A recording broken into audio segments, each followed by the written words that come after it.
Hello everyone, welcome to this video. In this video, we'll be seeing what are the features which are available in both React and Next.js, and we'll be doing a comparison of both frameworks. So let's get into the video.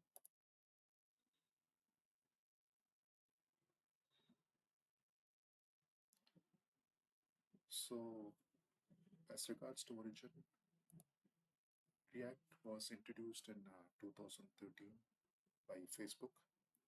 So the idea was to develop a lightweight JavaScript library to enable the UI developers to quickly create single page applications. Whereas the Next.js was introduced by Vercel, which is actually a company. It's basically was developed as an enhancement for React. It's basically an enhancement for React framework with additional features in order to make it full-fledged features with server-side capabilities. And as regards to rendering, so the basic difference is, so React is mainly used for clients and rendering. So mainly it's used for single page applications where you need to have some interaction with the front end. Whereas in the case of Next.js, there are multiple rendering mechanisms such as static site generation, which is used for developing static sites, which are nothing but pre-rendered pages which can be developed at build time. And we have something called server-side generation. Server-side is nothing but when you want to build an application with the dynamic content based on each request. In addition, Next.js also provides client-side rendering. So Next.js provides all these features out of the box. With regards to configuration, React.js will require additional configuration like routing. You need to have additional routing libraries like React Router, and for server-side rendering and static site generation, you have to configure it with other frameworks like Next.js. Whereas in Next.js, all the support is provided out of the box as part of the framework. So that is the advantage of Next.js.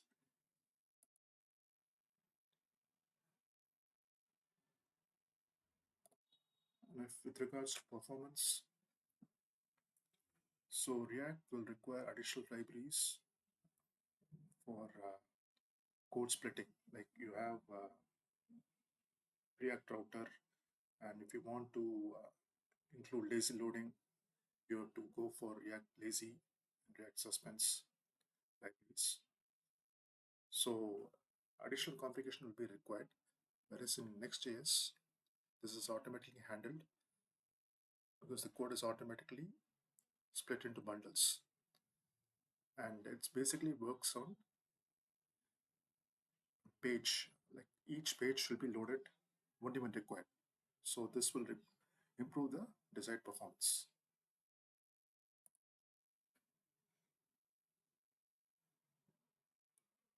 And if you see the data fetching, so fetching will be done by using different hooks in React like useEffect and use SWR, React query, and there's something called Axios library. So this requires configuration for data fetching purpose. But if you go for Next.js, it is having a lot of features like get static props.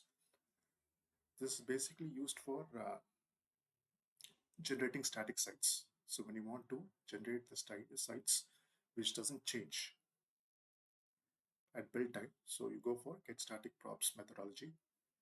And get server-side props is nothing but where you want to generate the dynamic content at each request.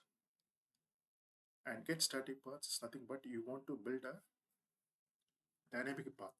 It's basically a dynamic route building. So based on the request, we can actually include the logic for forwarding to different routes dynamically.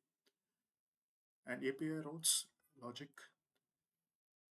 you have different methods like you can configure based on your folder structure, and the folder structure will automatically be configured as different routes.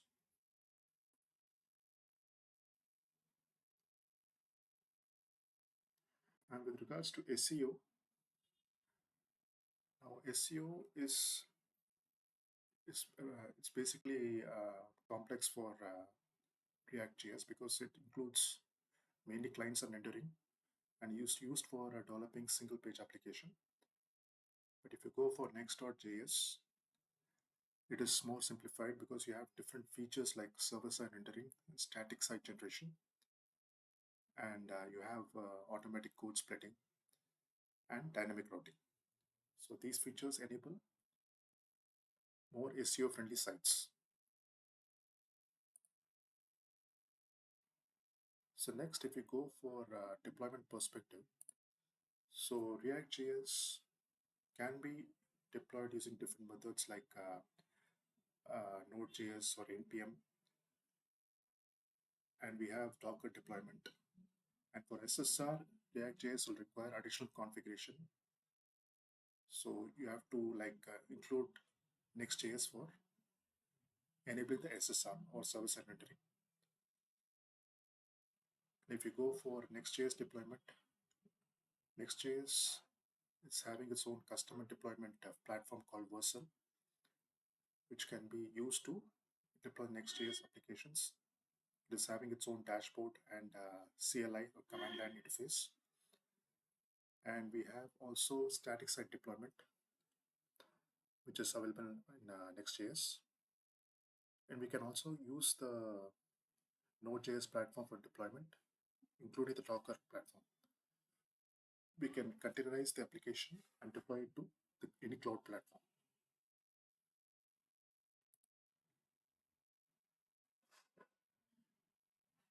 And if you see the learning curve perspective, so React.js is comparatively easy to learn and pick up. And you have good documentation which is available. And if the requirement is just for developing a single page application with minimum features which requires interaction in the front end, so React.js is the suitable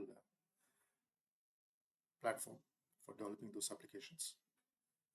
Whereas Next.js, you require steep learning curve. There are a lot of advanced features which are coming, but these advanced features are provided out of the box in Next.js.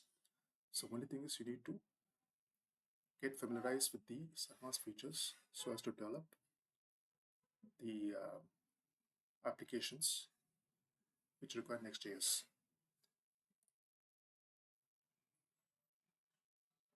And from the community perspective, if you go by community perspective, there is extensive community support for React.js because it has been there for a long time. And there are a lot of libraries which are introduced lately. And for Next.js, it is rapidly growing ecosystem, and there are some different resources available, and it's continuously growing in popularity. So there are decent community support, there are tools and resources, and social media resources which can be used to equip with the latest knowledge and tools.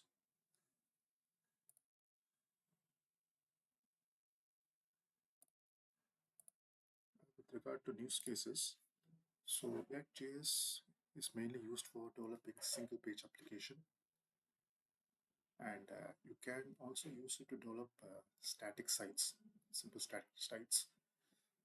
And if you want to develop some custom components or widgets, the React.js is a suitable framework. And of course, you have clients and routing, and you can develop social media platforms especially chat application. So these things can be developed using the React framework. If you want a full-fledged, full-stack capabilities, so Next.js will be the right choice because you have different advanced features like static site generation and SEO optimized websites.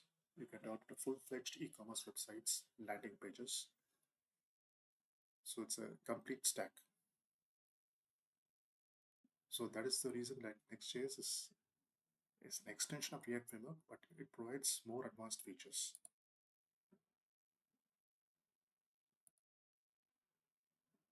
Thank you. So this concludes our comparison of React and Next.js features. Hope you enjoyed the video. So if you did enjoy, please do like, share, and subscribe. We'll see you in the upcoming video. Thank you.